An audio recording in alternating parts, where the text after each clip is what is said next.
Saya dari Gurisa dan TV memberikan apresiasi ya atas kesediaan Abang untuk hadir di Gurisa dan TV membaca Indonesia ya dengan 3 metode, metode pemikiran kritis, metode pemikiran analitis, dan metode pemikiran reflektif ya.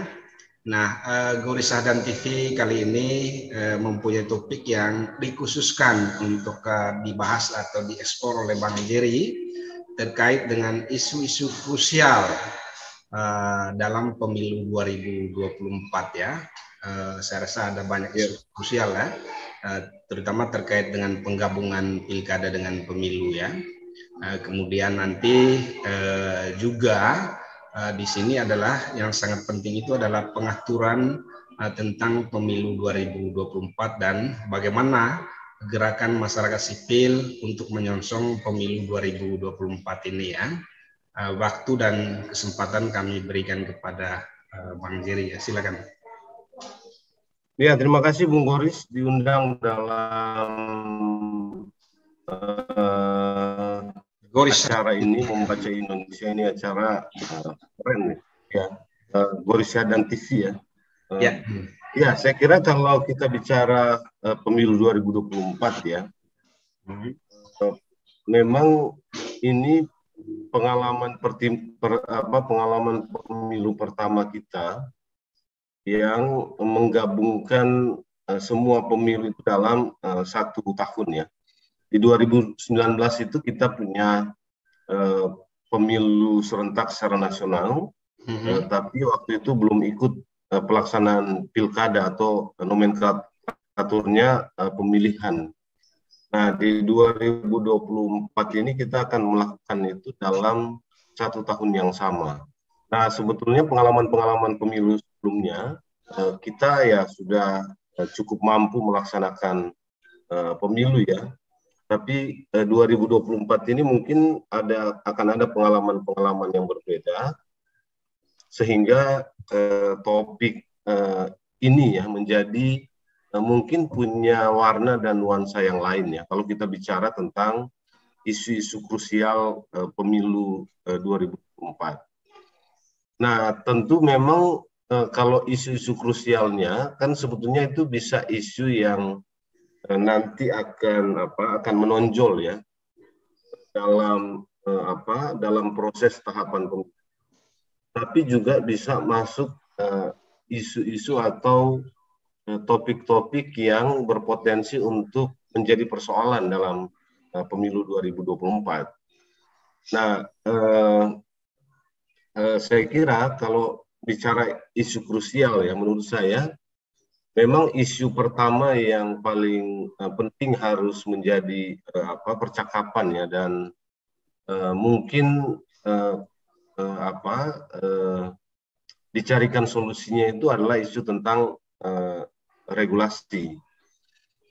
Nah, kita tahu sebetulnya 2024 itu memang ada desainnya, ada rencana dari pembuat kebijakan, dalam hal ini DPR dan pemerintah, untuk membuat semacam undang-undang baru, dan itu sudah masuk dalam prolegnas prioritas tahun ini ya. Dan proses pembahasannya sudah berlangsung sebetulnya sejak tahun lalu. Bahkan wacana tentang itu sudah bergulir sejak tahun 2019 pasca pelaksanaan pemilu itu kan.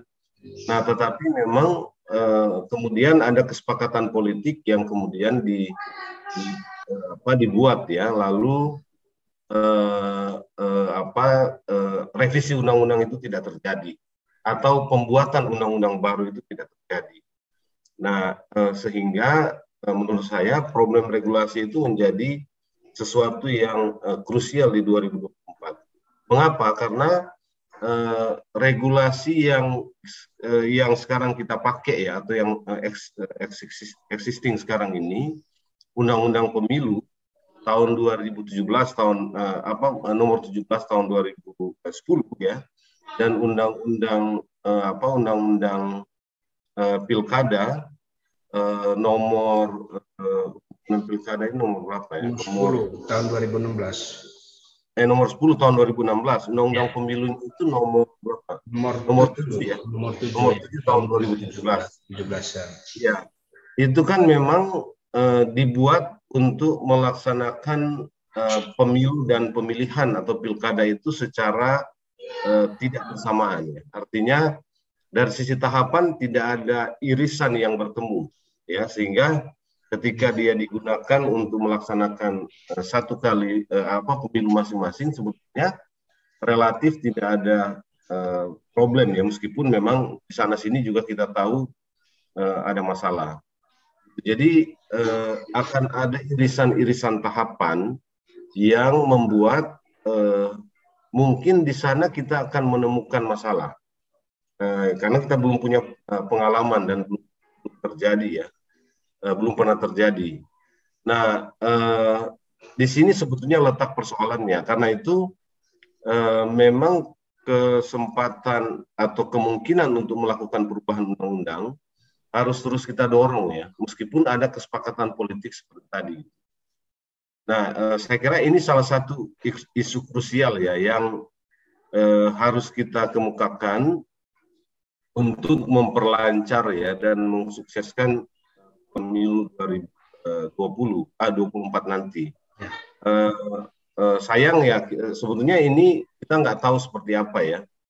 Ada usulan dari beberapa kalangan, termasuk DPR, agar KPU yang membuat terobosan hukum terkait dengan itu. Tetapi KPU sebagai pembuat kebijakan juga ya, dalam konteks tata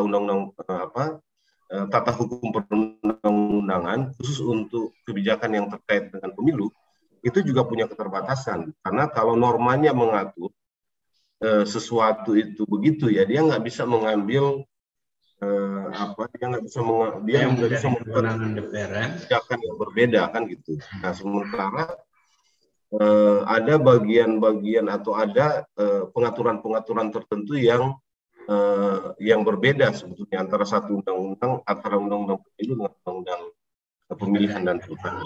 Jadi isu tentang regulasi itu memang menjadi isu krusial ya, dan dia akan menentukan itu sukses tidaknya pemilu 2024 atau lancar tidaknya pemilu 2024. Nah, itu intinya ya, sebetulnya dari regulasi ini akan turun banyak problematika lain yang mungkin kita alami dalam pemilu dan pilkada sebelumnya. Kita kan tahu ya, dari sisi regulasi, memang seringkali kita punya banyak kelemahan ya, atau banyak kekurangan atau banyak bolongnya ya. Dalam penggunaan regulasi pemilu dan pilkada itu memang seringkali kita menemukan sesuatu yang di dalam regulasi itu memang sulit pengaturannya atau bahkan agak debatable ya tentang satu norma. Nah, kalau regulasinya kurang oke seperti itu, sebenarnya potensi persoalan yang akan muncul itu menurut saya menjadi makin terbuka gitu. Jadi isu tentang regulasi itu, kalau ini mau dianggap sebagai salah satu isu ya, saya kira memang penting ya. Bang, dalam pemilu 2019 kan kasus yang paling menonjol itu adalah cukup banyak ya penyelenggara pemilu itu yang meninggal ya karena kelelahannya. Nah, dengan istilahnya rentang waktu ya, karena pemilu itu kan diperkirakan Februari ya, kemudian pilkada serentak itu November ya, dalam rentang waktu yang cukup singkat begitu. Nah, ada nggak implikasi ke sana? Atau ini juga menjadi isu yang cukup krusial terkait dengan kapasitas dan juga kelelahan dari para penyelenggara pemilu? Iya, justru menurut saya itu betul bahwa kita punya problem itu di 2019 ya. Tapi bagi saya itu prioritas persoalan itu tidak kalau saya tidak membuatnya itu dalam kategori prioritas yang pertama ya. Mungkin kedua dan ketiga, keempat. Karena apa? Karena sebetulnya soal apa ya, soal banyaknya korban itu masih bisa diminimalisir lewat tindakan-tindakan mitigasi yang bisa dipikirkan atau dilakukan oleh KPU. Sehingga maksud saya begini, itu bisa dibayangkan lah, atau bisa dibuat jalan keluarnya. Karena dia masih ada di dalam tahapan kerja KPU ya. Gitu. Jadi upaya-upaya mitigasi itu masih bisa dilakukan dalam rangka meminimalisir kemungkinan terjadinya korban seperti yang lalu ya. Karena variabel atau faktornya juga banyak ya, tidak semata-mata soal kelelahan, tapi ada juga faktor misalnya banyak penyelenggara pemilu waktu itu memang baru ya sih, dan karena apa? Karena penyelenggara pemilu yang sebelumnya sudah punya banyak pengalaman itu sudah 2 kali, dan ada aturan tidak boleh 3 kali berturut-turut. Sehingga yang baru ini mengalami apa ya? Ya kesulitan-kesulitan teknis dalam rangka melakukan khususnya rekapitulasi di TPS yang membutuhkan waktu lama. Misalnya ada variabel itu ya. Jadi sementara kalau kita lihat di 2019 yang lalu KPU itu tidak punya cukup waktu juga untuk melakukan semacam training ya. Gitu, sehingga diseminasi keahlian dan skills serta keterampilan penyelenggara pemilu untuk membuat proses hari H itu berjalan cepat dan lancar itu memang agak sedikit terbatas waktu itu. Jadi saya begini, bagi saya itu tidak menjadi isu utama ya untuk 2024. Bahwa kita perlu lebih hati-hati, ya kita perlu lebih antisipatif, ya. Tapi isu problematika yang lain itu jauh lebih krusial ya ketimbang soal itu. Artinya itu masih ada dalam sesuatu yang masih bisa diantisipasi ya, disiapkan atau dilakukan tindakan-tindakan atau langkah mitigasinya. Itu yang saya maksud ya. Jadi tapi kalau isu regulasi misalnya itu ya hampir kalau nggak ada perubahan regulasi, tidak ada terobosan hukum, itu hampir nggak ada solusinya. Kita ambil contoh saja ya,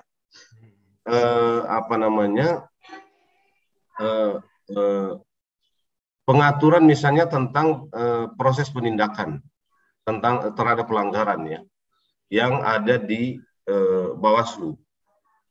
Nah, di Undang-Undang Pemilu itu misalnya dari sisi waktu penanganan pelanggaran atau penanganan dan penindakan pelanggaran itu butuh waktu atau dialokasikan waktu sekitar 14 hari, 7 tambah 7 ya, kan gitu. Nah, tapi dalam undang-undang pemilihan atau pilkada itu waktunya cuma 3+2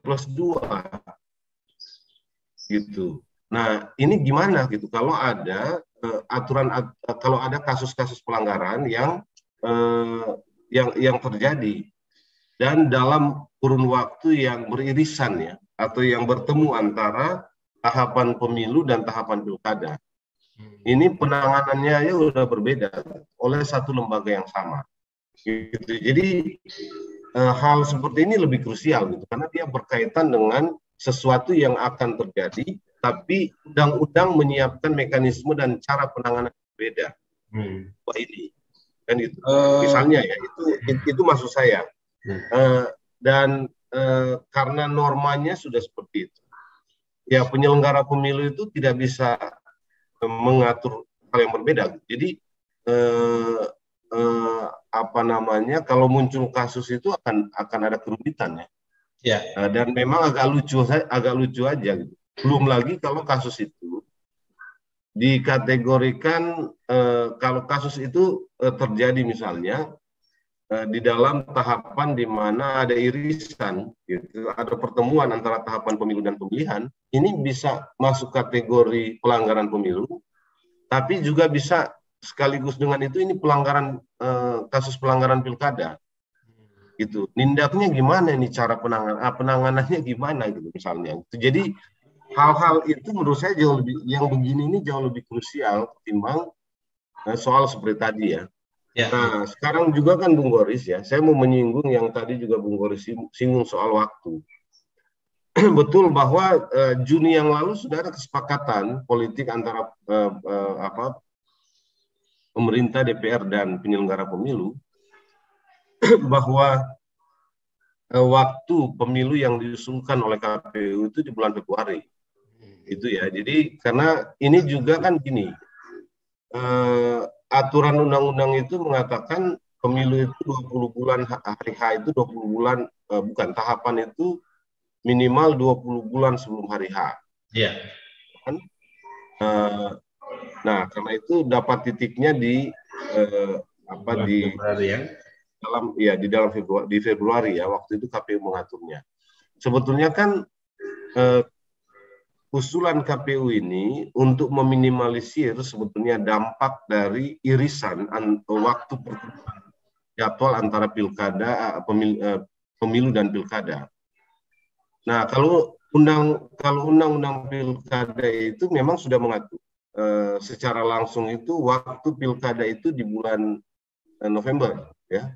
Meskipun sekarang juga ada wacana yang mulai bergulir bahwa dan sudah diusulkan oleh beberapa partai bahwa waktu pilkada itu dimajukan ke Agustus. Agustus ya. Jadi ini nggak mudah ya, karena pengaturannya berbeda sehingga nggak begitu mudah mengaturnya. Nah, beda kalau itu diatur dalam satu undang-undang yang sama. Gitu. Jadi ini saja ya kerumitan penggunaan undang-undang dalam pemilu pilkada yang berlangsung dalam tahun yang sama, itu sudah terlihat gitu. Dalam soal penentuan waktu saja sudah terlihat gitu, betapa ada kerumitan di sana yang tidak mudah. Kesepakatan terakhir, bukan kesepakatan ya, usulan pemerintah hari H pemilu itu kan mundur ke bulan Mei ya. Gitu ya. Lalu ada juga kalau bulan Mei dengan asumsi pilkada tetap November ya. Bagaimana mengatur ya supaya kan begini, hasil pemilu itu biasanya akan dipakai sebagai acuan untuk pengusungan calon di pilkada. Kan kalau dia di bulan Mei gitu ya, agak ada kerumitan mengatur waktu itu karena ada kemungkinan setelah pemilihan ada waktu rekapitulasi, katakanlah ya, kita ambil kasarnya saja, rekapitulasi itu sebulan. Setelah itu sebulan ada waktu untuk sengketa di MK, sengketa hasil. Kan ada sengketa legislatif, ada sengketa eksekutif. Nah, agak mepet waktunya terkait dengan pengaturan pencalonan dalam pilkada. Kalau pilkada itu dilakukan di bulan November. Nah, apalagi kalau kemudian pilkada itu maju ke bulan Agustus. Gitu. Jadi ini kan karena undang-undangnya memang tidak dibuat dalam kerangka keserentakan ya, dalam tahun yang bersamaan, langsung kita lihat itu kerepotannya. Gitu. Membuat waktu dengan dua undang-undang aja sudah pusingnya setengah mati gitu ya. Itu belum lagi kalau dia sudah jalan tahapan. Jadi isu krusial tentang regulasi itu memang satu hal yang biasa ya. Oke Bang, terkait dengan regulasi ini ya, kami kan punya beberapa kajian ya. Kajian yang pertama itu ya terkait dengan patronase penyelenggara pemilu dengan para politisi ya, terutama di DPR ya. Jadi model-model seleksi penyelenggara pemilu yang kurang ketat itu. Nah, kira-kira di pemilu 2024 ada nggak antisipasi bagaimana meminimalkan ya terjadinya patronase politik ini supaya kita benar-benar menghasilkan penyelenggara pemilu yang benar-benar profesional ya. Juga kalau diperiksa ya, kalau terbukti sakit ya nggak usah lolos gitu. Tapi istilahnya jangan dilolos-loloskan lah karena pengaruh patronase ini tadi ya. Kemudian yang kedua, kita juga kan menemukan menguatnya oligarki ya. Ya, anak menantu ipar dan istri itu masih menjadi tren ya di dalam pemilu kita itu sejak 2004 itu. Jadi kalau bapaknya di DPR, ibunya juga ke DPR, anaknya juga ke DPR gitu. Ada nggak misalnya pengaturan yang ketat untuk pemilu 2024 seperti ini, ya, sehingga kita terhindarlah dari berbagai macam kasus ya, misalnya kasus korupsi yang melibatkan anggota DPR RI misalnya. Ya, iya Bung. Jadi itu betul persis ya. Jadi apa namanya? Saya harus mengatakan begini. Kalau regulasi itu bukan gini.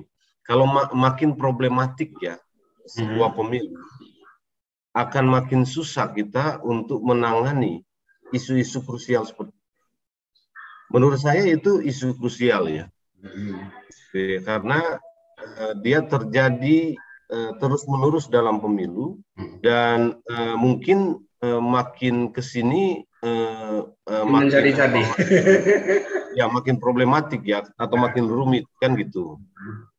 Nah, tapi kalau makanya tadi kalau problemnya sudah kelihatan dalam undang-undang, itu kita nggak punya waktu dan fokus itu untuk menangani yang begitu, gitu ya. Karena itu kalau tadi dikatakan, menurut saya soal itu akan tetap menjadi problem kita di pemilu 2024. Dan kalau soal-soal yang sifatnya teknis itu terlalu menyita waktu ya dan wacana pemilu, konsentrasi kita untuk mengurus yang begitu ya sebagai bangsa itu akan kecil ya, akan sedikit, sehingga dia relatif tidak akan terus.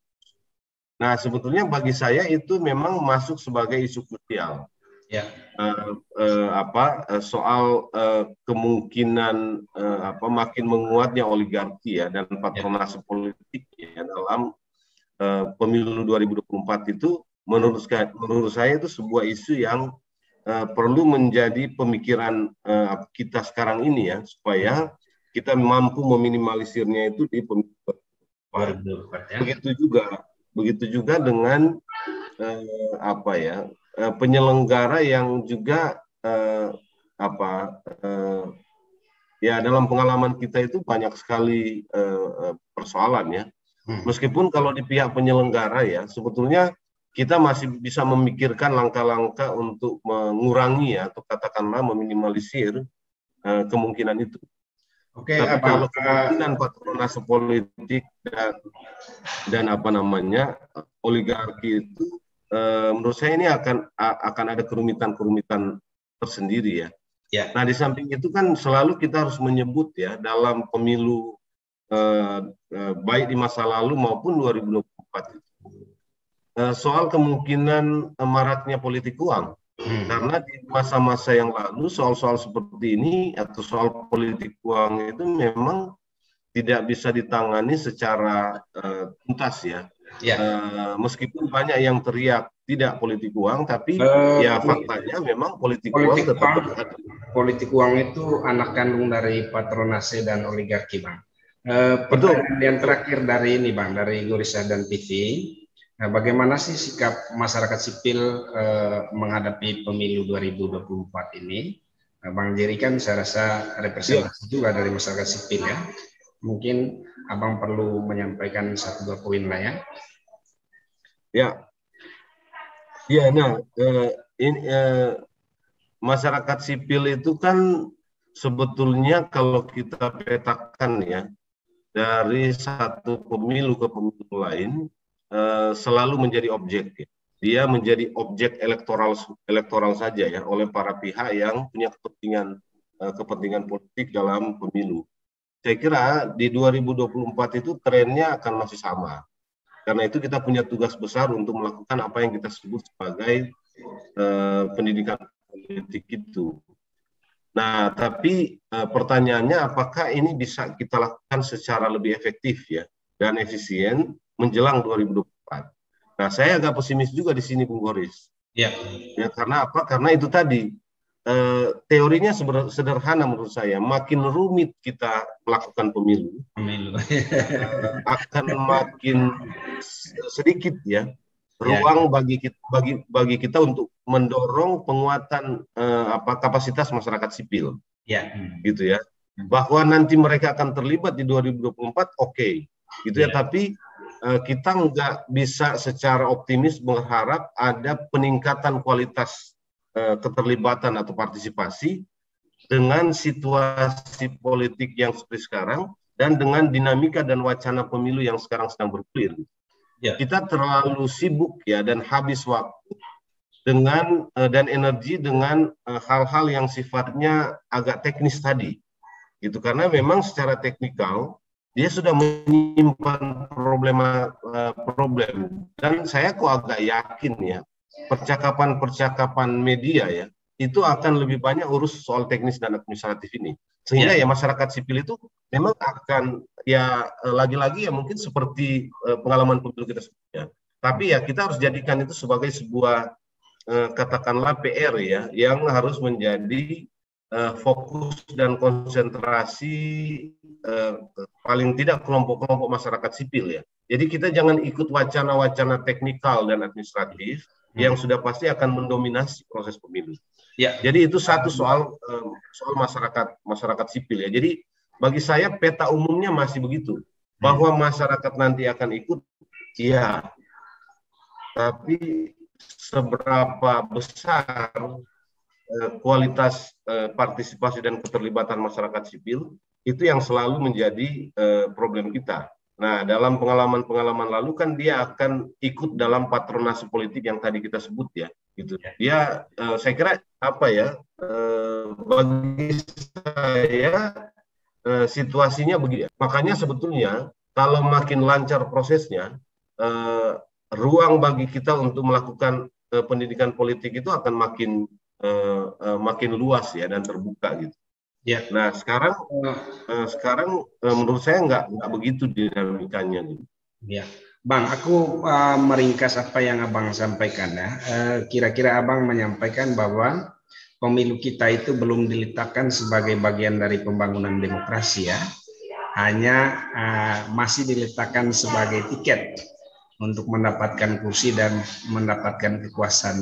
Kira-kira gitulah cara berpikirnya, karena mungkin lebih terlalu tergesa-gesa gitu ya. Lebih tepatnya ini memang masih menjadi gini, ya lebih tepatnya dia pemilu itu memang menjadi ritual rutin 5 tahunan ya untuk pergantian kepemimpinan. Gitu. Tapi dalam konteks pembangunan demokrasi, memang kita tidak bisa berharap banyak ya. Kita masih harus menunggu ya atau mendorong supaya pemilu itu betul-betul menjadi peristiwa atau media bagi upaya pembangunan demokrasi atau katakanlah memperkuat demokrasi ya pasca reformasi 98. Oke, terima kasih banyak Abang. Mungkin untuk closing statement ya, apa yang Abang bisa sampaikan untuk Burisah dan TV ya. 1-2 kata aja. Iya, saya kira percakapan atau topik tentang isu-isu krusial itu menjadi penting untuk terus kita bicarakan ya dalam menyongsong atau mempersiapkan pemilu 2024 nanti. Nah, yang penting harus kita dorong itu adalah bagaimana dalam waktu-waktu ke depan itu bisa ada perubahan ya, regulasi atau katakanlah revisi terbatas ya. Untuk saya kira salah satu kunci untuk suksesnya pemilu 2024 itu ada revisi terbatas atau perubahan regulasi atau sinkronisasi regulasi ya antara undang-undang pemilu itu sendiri dan undang-undang pemilihan atau pilkada. Nah, hal-hal lain masih bisa kita bicarakan ya. Tetapi kalau soal ini tidak terjadi, saya kira hiruk pikuk pemilu ya, wacana tentang pemilu itu akan berputar-putar di sekitar isu ini dan menurut saya tidak strategis dalam konteks pembangunan demokrasi secara umum. gitu. Oke, terima kasih banyak Abang. Saya rasa luar biasa ya.